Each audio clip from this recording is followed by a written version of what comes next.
The idea of the mastermind itself is really for you to learn what you want to learn.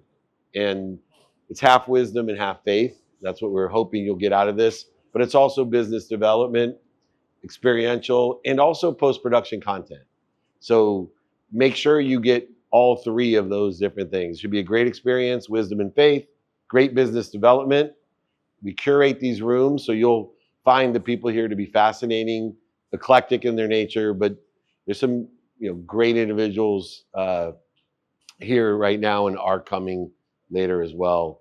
And so we're very excited to have you. The first component is going to be intros and asks.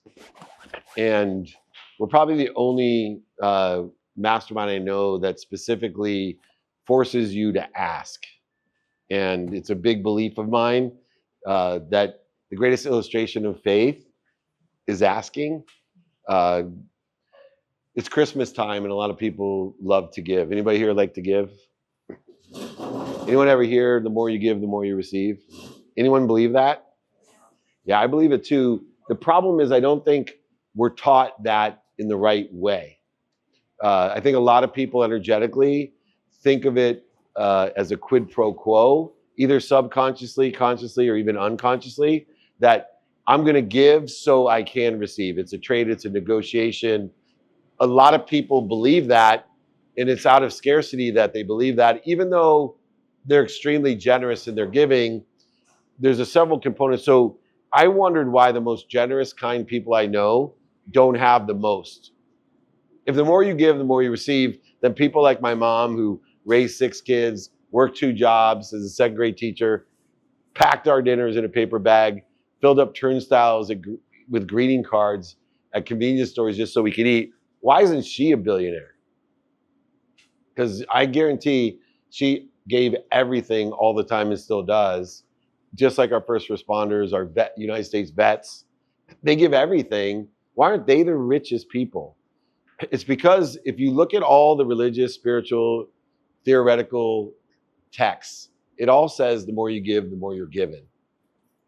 So the first thing that we have to do today is let's elevate our awareness through gratitude and forgiveness of what we're given today.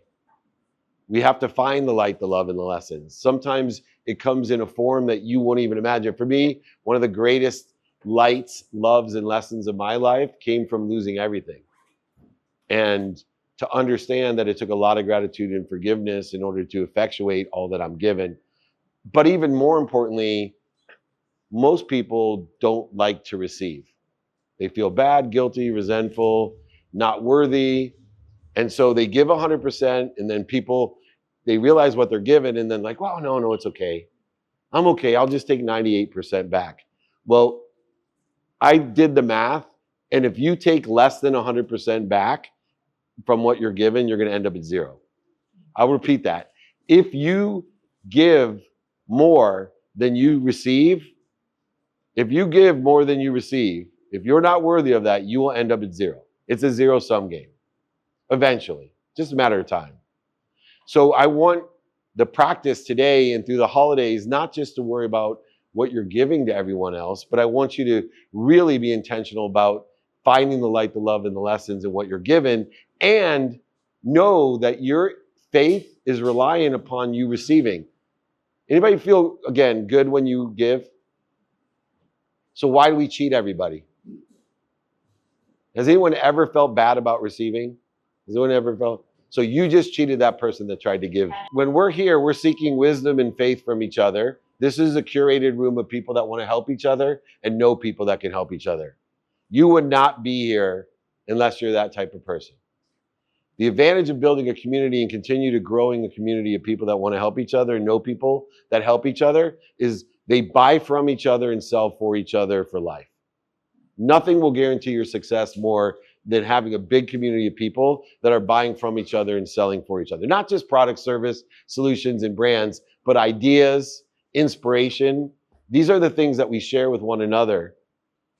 So to illustrate our faith, we start with one of the biggest things that I think is congruent with the holidays for me is going beyond giving everything I can to everyone I can elevating my awareness to all that I'm given during the holidays, also being worthy of receiving it.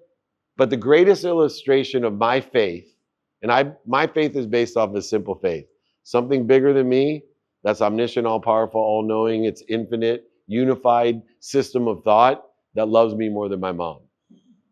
It's that simple. But to illustrate my true faith, I always ask for more. And you'll see today, because I'm going to go around as the first exercise and have you do a quick intro on who you are, but everyone's going to forget your name, trust me, unless they're writing it down. More importantly, I want you to truly tell me your objective of being here, and at the end, you're going to get one ask. Everyone gets an ask of me, the group, whoever. You'll get to ask. If you're not asking for more, you have no faith. And I know people get mad at me, but I believe that in my deepest, inherently, genetically and energetically inherited self, that my true faith is relying upon me believing there's more than enough of everything for everyone. And when I do, I should have no problem receiving, and especially no problem asking for more. When you leave here, I want you to feel comfortable not only through the holidays, but as we grow as a community of giving more, being given more, receiving more, and asking for more than more. So that next time you're giving more than more, being given more than more, receiving more than more, and then asking for more than more. You see where I'm going to end up when I'm old? With more than enough of everything for everyone. Because I know there's more than enough. I have no problem. When I get scarce in my mind, I think about, what if I wanted steak?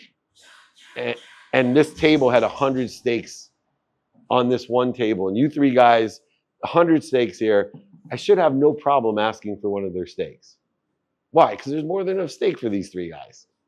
That's the way I think in my mind. So if I'm asking for money, if I'm asking for help, if I'm asking for mentorship, if I'm asking as if there's more than enough of it, and I'm just going to give you the joy of giving it to me, because I know you love to give. If you're capable of giving, you love to give. And so the idea of today is within the context of this community of helping one another, knowing people that help one another, that we are all here to give everything we can to the group, to elevate our awareness to what we're given from this group, to receive it and be worthy of it, but ask for more. So at the end, I'm going to ask for your name and your objective of being here. You can give whatever title you want to give yourself, or a quick brief, I'm Dave, speaker, author, entrepreneur, asshole. And my objective of being here is to teach you the infinite loop of giving. And then at the end, you're going to get your ask.